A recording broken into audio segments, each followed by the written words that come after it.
Hello, hello, hello, good people. How are you? So glad that you can join me tonight. Tonight, we are going to make some eggplant parmesan. It's going to be so yummy and easy to make.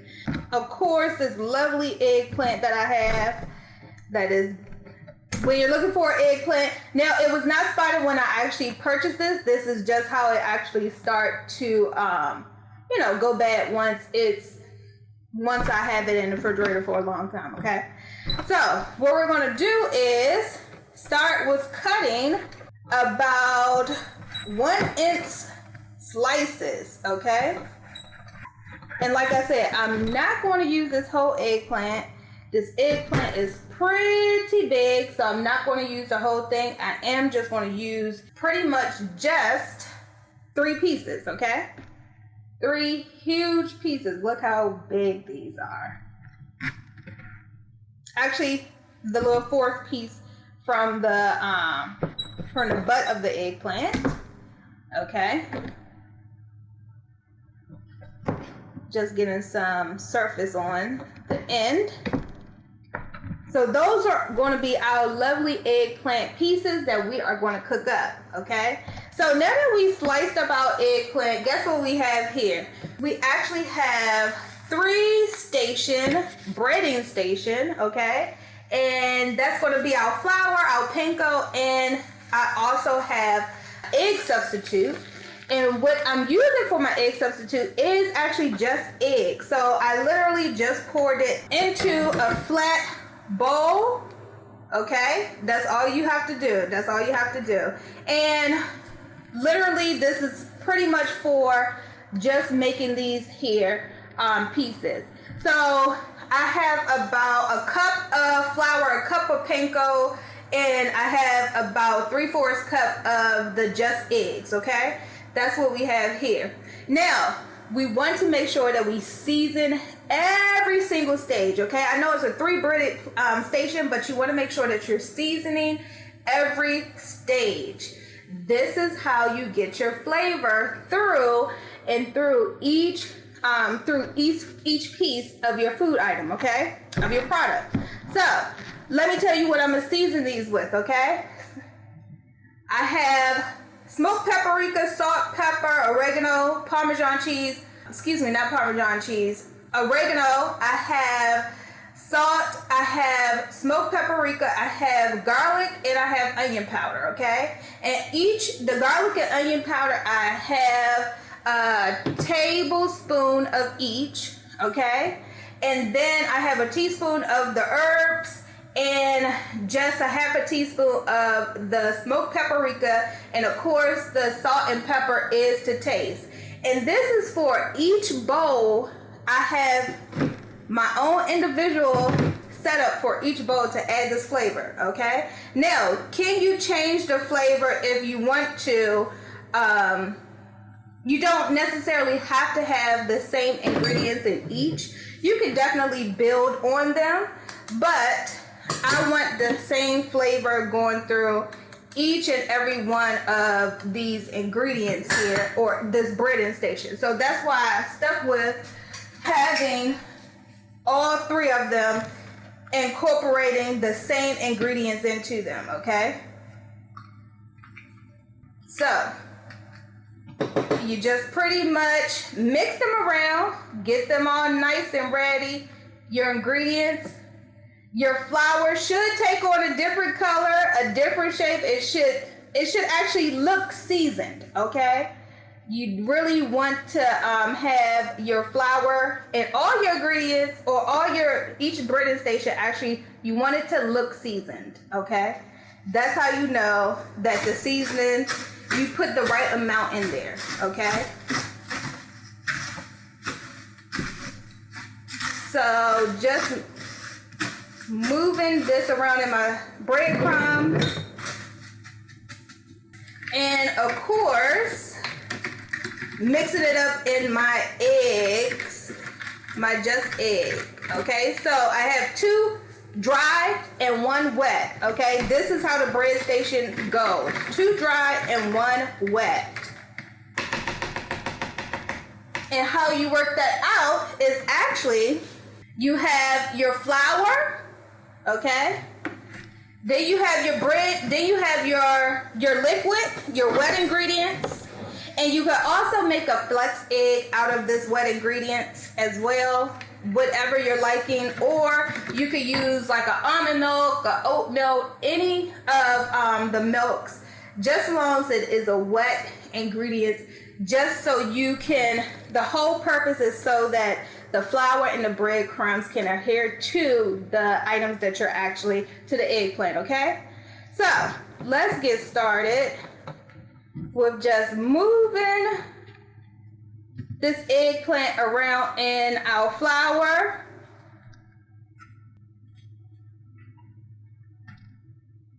And then we're going to move it around into our egg wash or our egg substitute. And then we're going to put it in our panko crumbs, okay?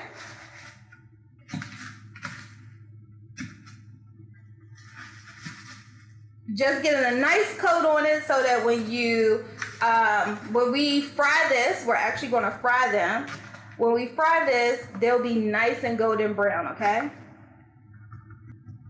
So just making sure that you are seasoning very well, that you're coating the eggplant very well on all sides. All right, so we got one done. And we're just going to repeat that step until all of the eggplant is coated and covered and ready to go into the frying stage.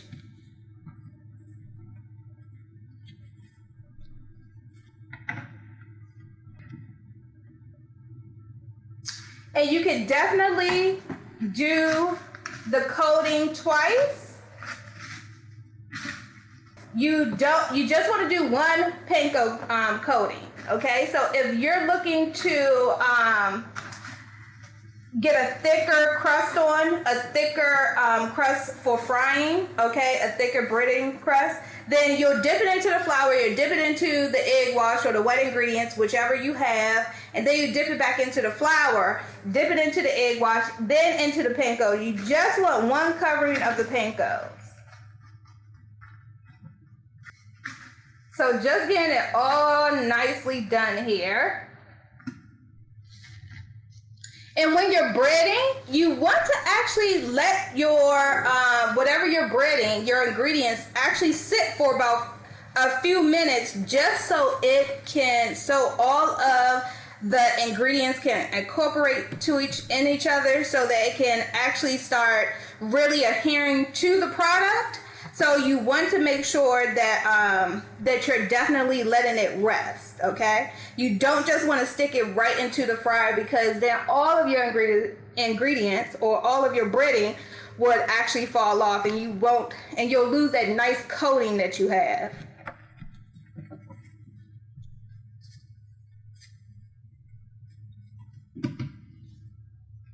So just getting it all into the mixture, and make sure you get the sides as well, okay? The sides need some bread coating love as well.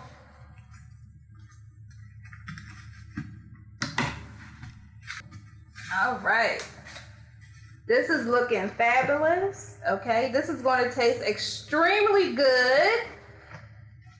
Now, for those who prefer to put them in the oven, you can definitely do so. All you have to do is just bread them to your liking, and then you stick them in about 175 degree high temperature oven, okay, so that they can crisp up. And putting them on a wire rack as you're cooking them really helps wonders. If you put them on a baking sheet, if you just lie them on a plain baking sheet, or even if you put down a parchment piece of paper, that's going to hold in moisture and it's going to make your crust wet. So for you to get that nice crispy crust in the oven, you want to make sure that you actually put them on a rack, okay? Just a grease rack, just spray it or wipe it down with some oil, and you'll be able to get that same crispy effect just like they came out the fryer. All right, so this is our last, or my last one of what I'm going to cook up tonight. And you can definitely make this eggplant into like an eggplant bruschetta. You can roast them in the oven with some olive oil, some salt, and some pepper, and just turn your oven on broil and just let them, let them roast up in the oven for you to actually cook. It really tastes delicious. Then you just take them out, you slice them up into small pieces, and then you small cubes, and then you actually serve them on a piece of toast with some cheese, some tomato, some basil, and sprinkle with some balsamic vinaigrette. So now that we have those, we're just going to move them to the side. Let them sit for a while. And as they sit, we're actually going to start preparing our oil, okay? So we're just going to warm up a nice frying pan, a nice size frying pan. We're going to put our oil in here.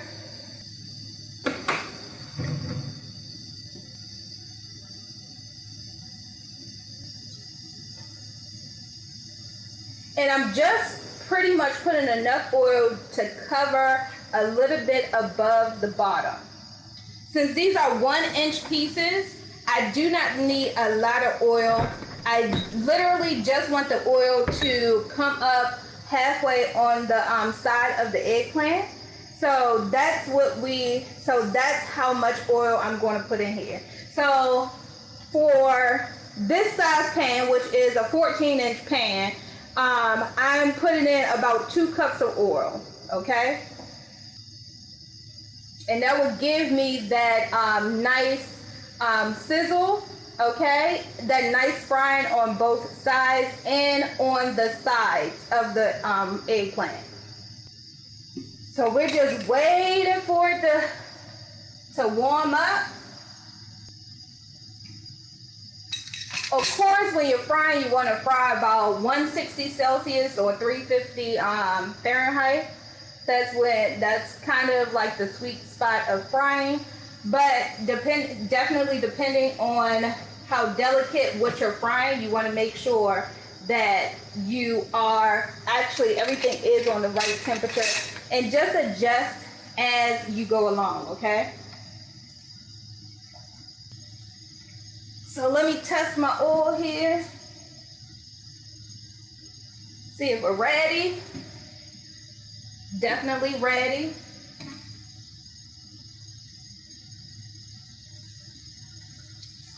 Get us a nice sizzle.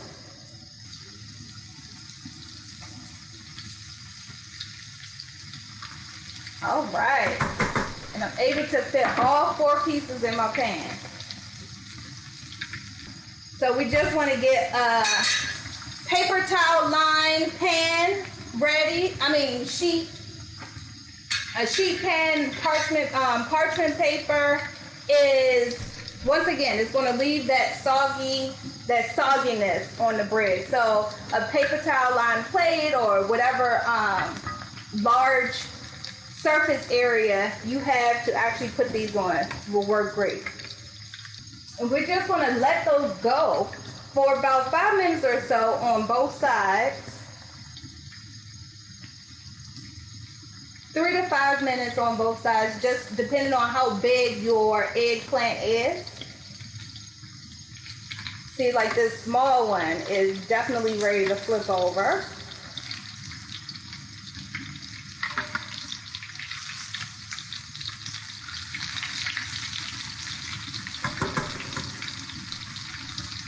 Nice and golden.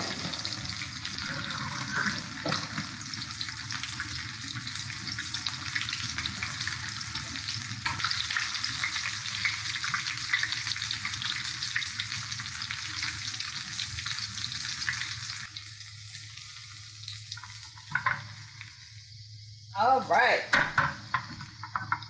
These look fabulous. How nice and golden brown these are.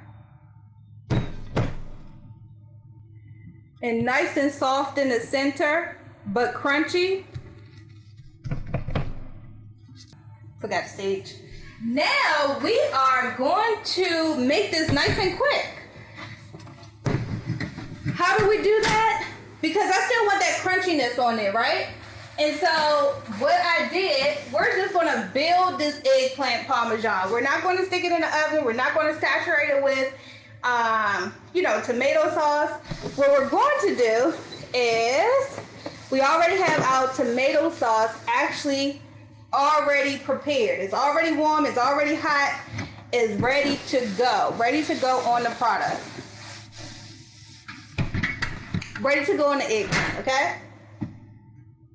So we have that. So the one thing that we do not have, our tomato sauce is back here, is something that, I made homemade. Now what we do not have is the cheese. How do we get the cheese? So now I'm gonna show you we're just gonna melt the cheese in the pan, and then we're gonna start layering and put everything over top of it, okay? So we'll have the eggplant, we're gonna lay it out on our plate, then we're gonna put our sauce over top of it, and then we're gonna put our melted cheese over top of it. And this is how we're making our quick eggplant, just so we can eat this right now, just so it can remain crunchy, right? That's how we're about to do this quick and easy eggplant parm. So we're just gonna get a non-stick pan, and in the pan, we're just gonna put about a dollop, maybe like a half a teaspoon or so in the pan, and that's just to help the cheese start to melt, just to give it a head start, okay? So we won't be here, so it won't be melted for long periods of time.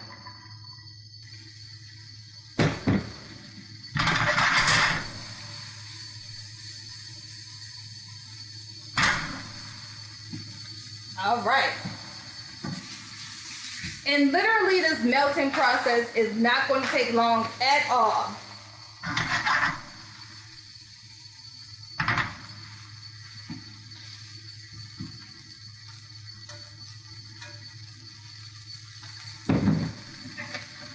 If you have a hot pan, your cheese should be melting pretty much right away once you put it into the pan. Like I said, the oil was just to give it that jump start.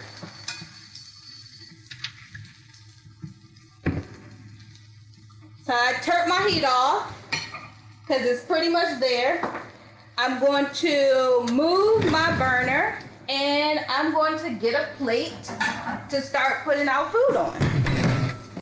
Look at that, that's nice and melted. Nice and melted. And the non-stick pan is helping it to move so that when we put everything on our plate, guess what? We can actually have it. It actually looked like we had it in the oven for a while, you know?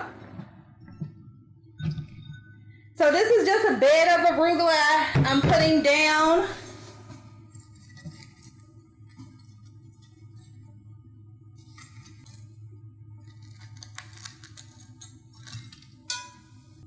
Getting our tomato sauce here.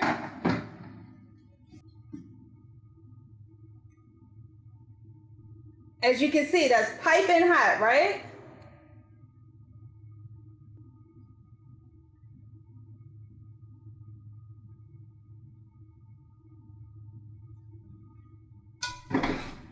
And now we're just going to slide our cheese on.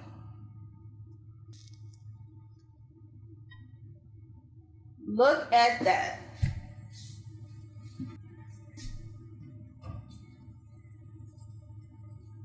Just some salt, some pepper, some parsley, and we have ourselves quick and easy eggplant parmesan. Look at that. Look how melted that cheese is.